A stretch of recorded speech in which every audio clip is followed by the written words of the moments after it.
Welcome to the New Fly Fisher. I'm Norm Bolen, and I'll be your host for this episode. Whoops, I got a fish. Seriously. Yeah, oh man. Okay. That's a fish. Oh, Norm, that's a beauty. So here we go. Oops.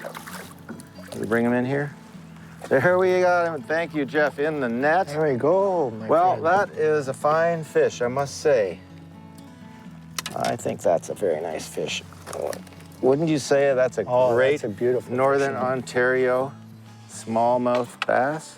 That's a chunky fish, well fed, lots of food in these lakes up here at Marten River Lodge. Really great fishing. I'm gonna let him go, and someone else can catch him another time. As I was saying before I was interrupted by that beautiful bass, which I didn't mind, by the way, welcome to the New Fly Fisher. I'm Norm Bolen, and I'll be your host this week. We're up at Marten River Lodge in Northern Ontario, where there's all sorts of great fishing for bass, pike, walleye, and other species. I hope you enjoy the show.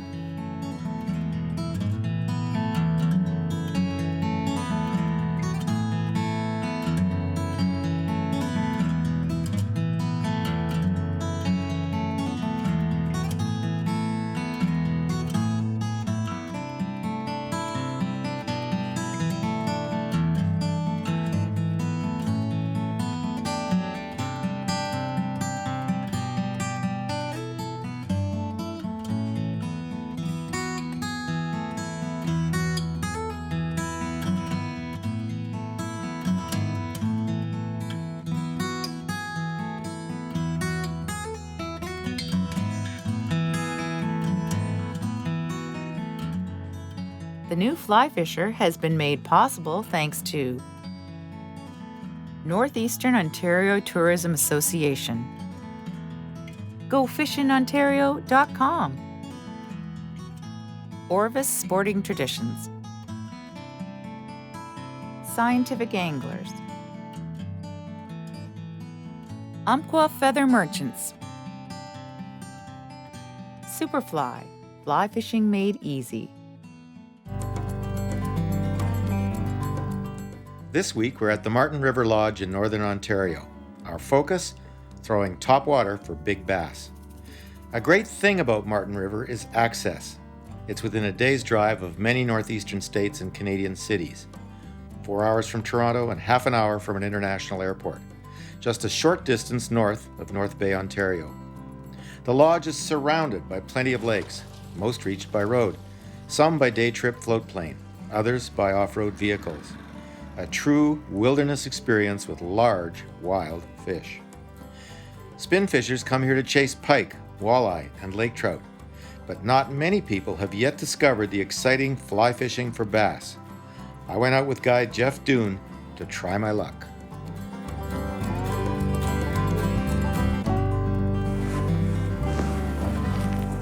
Well, that's a little better. There, we got a bass now. So, Jeff brought us out to this pile of rocks in the middle of the lake. We came out to these rocks where Jeff had done some fishing the other day, doing a little bit of scouting for us, and this paid off. But this one took my top water. I'm using a deer hair frog type of fly, green and white, and it makes a really nice popping, gurgling sound when you pop it. So, and they like those soft baits. They feel more like real food, so the fish will tend to keep it in its mouth. This is a good fish. Putting up a good fight. Very nice fish. Yeah. I'm gonna bring him in. See if we can get him in the net. There we go. Oh, well done. Perfect. Thanks, Jeff. You're welcome. Get that fly out. There we go. There's the fly I'm using. You can see that. It looks like a frog, but it's made from deer hair, and it's got little eyes that rattle a little bit, which is nice too.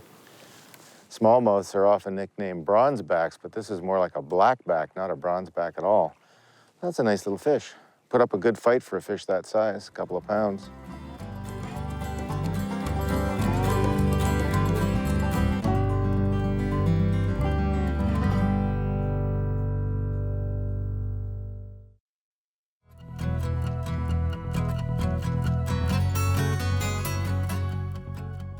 Ray and Jeff have a special treat for me, a trip through wilderness to a lake untouched for years, in an 8-wheel all-terrain vehicle, an Argo, fully loaded.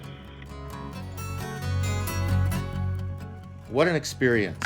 Thrilling, rough, wet, bone-jarring, gravity-defying, unstoppable, until a tree blocked the trail and forced some extra work. But the Argo finally got through. After an hour, pristine bass water. Oh, beautiful day, Ray. You know what's great about a day like this is you don't have any wind. The water's really calm, so for topwater fishing for bass, they can see the flies really well and come up to them. When the water's rougher, it's a little tougher, so this is going to be interesting. Well, it's going to be a unique experience. You know, the adventure getting in here on the Argo and the fact that this lake hasn't been fished in several years. When starting to search on new water, look for structure, rocks, shoals, points, sunken logs, overhanging branches, weed beds, lily pads, and drop-offs. Places where bass find food and cover. Fish on. Fish on. See, he's a jumper. So the rumors about this lake were correct. There are big bass in here, There Ray. are, sir. Absolutely. And they haven't seen a hook for many a year. Now, the other interesting thing about this, I'm using a really soft deer hair bug. And bass like a soft bug because it feels like food. Some people use a lot of hard poppers, and often the bass will not take they'll take a hard popper and they pop it, they spit it right out. Right. When a bass takes a fly, they open their gills and suck the fly right into their mouth. And if it doesn't feel right, they blow it out right away. Right away, So okay. these softer flies made out of deer hair, not only do they float beautifully, but they also feel like food, so the bass will hang on to them. This is a nice guy. Look at that. Yeah, isn't that he's a nice? fighter, yeah. So I don't know if he's ready yet, but we'll bring him in. There we go. Oh, that's a slab. Let me get the fly out there. Nicely done, There, Norm. that's just a beauty. Taken on a nice deer hair bug. Sort of looks like a brown frog. And he fell for that. Really nice fish, Ray? Nice Very job. good. Okay, Nice job. we'll let him go. We're going to let him go? Yeah. And there he goes. There he goes.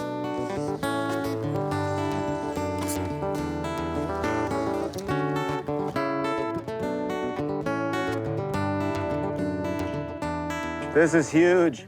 Nice bass. This is gonna take a while. Yeah. Look at the size of that thing. That is a monster bass. That is a Northern Ontario monster bass. And he doesn't want to come in, he wants to jump some more. That is gorgeous. Look at that size. That thing is a monster. That is a nice fish. And he took that thing straight on. Beautiful. Oh, man. Ray. Hey, way to go, buddy. That's a beauty. That's a nice fish. Wow, that is a beauty. He took it. Good. He did. Okay, hold on. Straight on. We'll get it out. Look at that. Is that a nice bass? That's just gorgeous. That's a beautiful bass. That's a nice bass. Really That's nice. a nice bass. Really nice Yeah, bass. I love it when they take top water like that. They Oh, me just too. hit it so hard.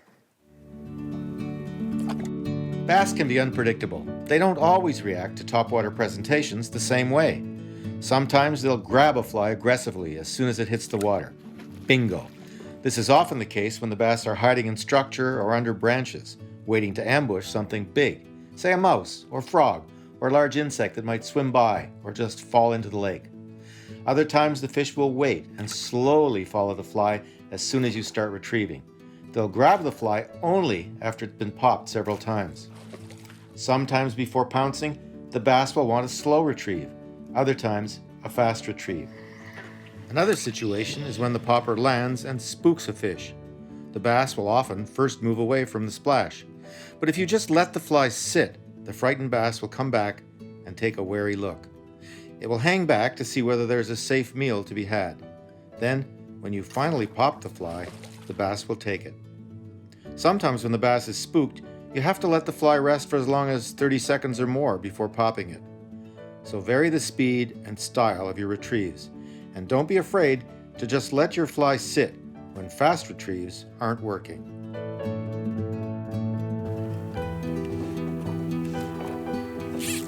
Fish on. Fish on. Okay, so we were drifting towards the log and the wind was blowing us away the other way, so I thought there's some calmer water on this side of the log, but there's food blowing down the lake. towards this area, this bay. So I cast right in front of this log, maybe 20 feet out, and boom. Oops, nice fish. There you go, another nice Northern Ontario bass. The fish in this lake are well fed. They are fat. You know, sometimes you see bass, they're skinny. These bass are fat. There's a lot of food in this lake, and they are doing, that is a nice bass. We'll bring them in over on this side. All right, yeah. This one's got some really nice color again. The tannic color. It is. You take a moment to notice. They've got a dark color. They do. It has to do, often fish will take on the coloration of the water or the bottom of the lake. Look at that. Isn't that great? That's a beauty. Nice? That's a nice bass. Let me get the fly out there. That's a really, so he took that really deep, right in, deep down. There was no doubt that he was hooked. Yeah. One thing to notice about the fish in this lake, they have a very dark coloration, these smallmouth, and that's somewhat unusual. Usually they have a lighter color or golden color. These are very dark, and that's, as Ray explained, because the water here is tannic. It's very tannic, dark stained water, and the fish take on a color similar to the tannic water. It's a camouflage mechanism in nature, and that's what happens. So a dark fish from a beautiful Northern Ontario stained tannic lake. Very good, Ray. Good job, Norm.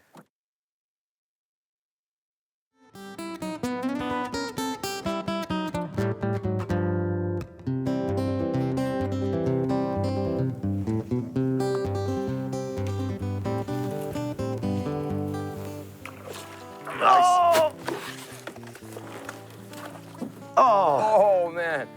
Oh, so It spooked the turtle. I cast in near the turtle, I hooked a bass, and the turtle went after the bass. Unbelievable.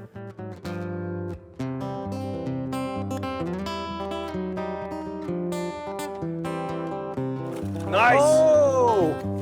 Oh! So this is the same log where we caught the bass sitting in front of the turtle, and now we got another one out of the same place. And this is a bigger bass. This is a nice fish. Jeff is very good at spotting good fishing spots, I must say, and turtle spots. Oh, this is nice. We're really getting into them. And now what's happening, the sun's going down a bit behind the trees, and so the bass are getting a little more active. That's a beauty. Look at that. They love to jump. Yeah, that's a nice fish. You really got to get these guys on the reel to fight them. You don't want to be stripping the line in to get them. Let's see if we can bring them in. Another nice one. Yes, sir. There we go. Way to go, buddy. Thank you, sir. Let's get that fly out. This is the fish caught from Turtle Log.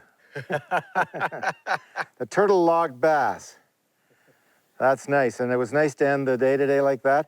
We're going to be going through the bush for an hour in a 8-wheel drive vehicle, and then we're going to be driving for an hour, so we got to get back to the lodge. So goodbye. You're the last fish of the day, buddy. Thank you very much. There you go. And there he goes.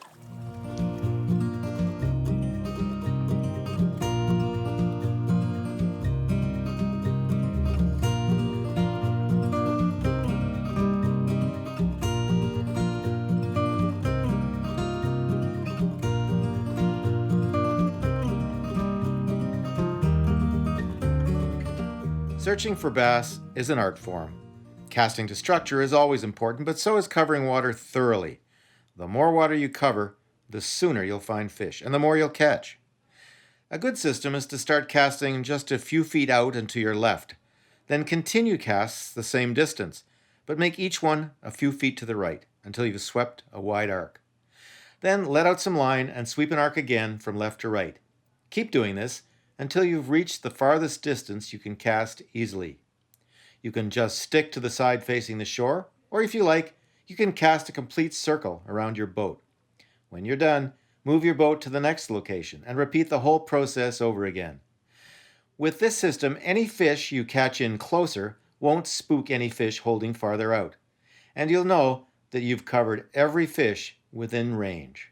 So this morning we have an overcast day. We're out fairly early in the morning, and we're searching. I'm using a frog pattern on the top, searching for bass. There might be pike in here too, so it's possible we'll hook a pike. But today is it's overcast, so it might be good. On overcast days, you tend to get good fishing because the bass are more out in the open. But also we have a storm coming in today, and we've got low pressure. So that sometimes can turn the fish off. So we've got overcast, which is good, low pressure storm coming in, which is probably bad. So we'll see how we do today. It could be tough fishing, but you never know. Wow. There we go, Mr. Bass. There, we got one there. Oops. Oh, good. Came off.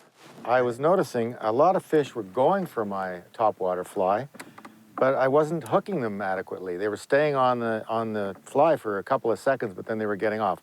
I was trying to figure out why, and then I realized a lot of those flies had a feathered tail like this, and I think what's happening on those short strikes is the bass were grabbing the tail instead of the hook, and then after a second or two on, they let go of it. So what I did was I took the fly and I cut the tail off, and as soon as I cut the tail off and threw it into this water here behind me, I caught a bass.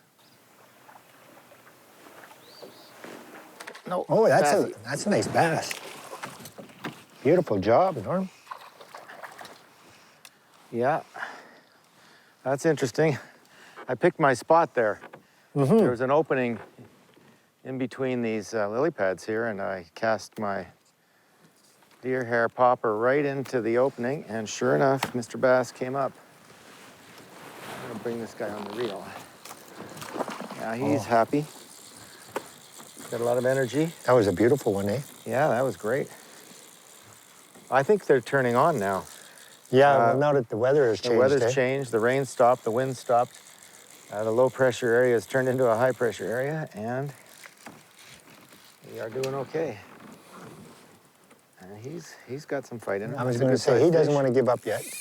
No, he's taking it out. That's a good sized fish. And he's just sitting in the weeds there, eh? Yeah. We don't want to get in those weeds, though. So he wants to go in the weeds. So I have to keep him out of the weeds. That's very important. So I have to turn him away from the weeds and just move the rod back and forth, kind of Yeah, just gets the fish a little off guard, tires him out a little bit. This, on a 6-weight rod, this is an exciting fish. That's a good sized bass. That is a nice fish. I think he's getting there. Yeah, well, we'll just, There he is. oh, there we go. Oh, that's a nice Beauty. one. Oh, Very that's good. a nice one, Norm. Well done with the net Hey. there, Jeff. Oh, yeah, that is a nice fish, I would say. What a And beautiful see, hook set, eh? He was totally hooked, you see. Oh, yeah, you weren't going to lose him, eh? Yeah, that's nice. Beautiful. Put my rod down. Sweat my hands here. Now that is a nice fish. That is beautiful. Isn't that great? That's a great one, Norm. Good for I you. love fishing up here. This is great country, Northern Ontario. Fantastic bass fishing on the fly. You know, most people Wow. come up here to fish for northern pike or for walleye, pickerel. But for me, there's nothing like bass on the surface. Just love them. It's my favorite thing. And I'm loving the way you're handling that fly rod. Like, wow. You might make a believer out of me yet.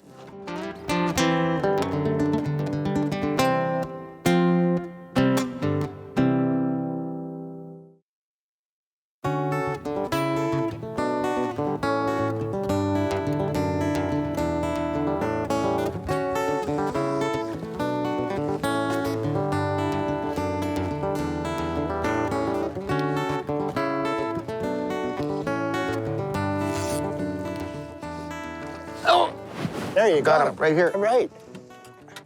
Beautiful. So, this is an example of when you're banging your head against the wall and something isn't working, stop doing it. So today, we've had some luck this week topwater fishing for bass, but today we just weren't seeing any bass in the topwater, they're just down deep. I put this articulated fly on. It resembles a small rainbow trout, and this thing just, bass took it right away. So we're gonna fish this way for a while because we're having more luck. Okay, let's do the netting. Beautiful fish, Norm. Yep. That's a beautiful fish. There's a nice Northern Ontario bass. You can't complain about that. That's a good sized fish for sure. Okay, we're gonna let him go.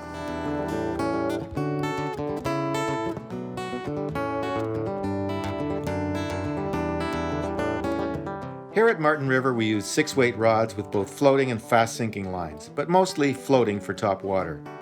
We used a variety of soft and hard-bodied poppers on the surface, and streamers and woolly buggers for the sinking line. Bright colors worked best. We rigged our topwater rod with a weight-forward floating line made specifically for bass fishing. We rigged our other rod with a density-compensated heavy sinking line.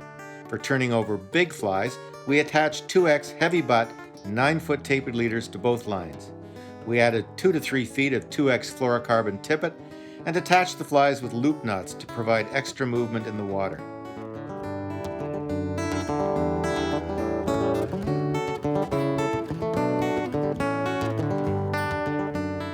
This is another example of changing your technique when things aren't working. We weren't having luck with topwater, so we decided to put on a sinking line and put on actually a woolly bugger, golden colored, which kind of resembles the bait fish here, the food that the bass eat.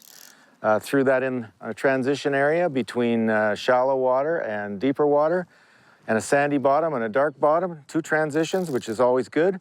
And bang, this big bass took it, and he's a good sized fish. It's always good to fish transitions, whether it's a transition between open water and weeds, whether it's a transition between current and calm water. In this case, we had several different transition zones, and that worked out for us really well, and the fish was in here feeding. So here we go. Oops. Let me bring him in here. There we got him. Thank you, Jeff, in the net. I hope you enjoyed the show. If you'd like more information about this episode or any other episode of The New Fly Fisher, just go to our website at thenewflyfisher.com. Until next time, take it cool and tight lines.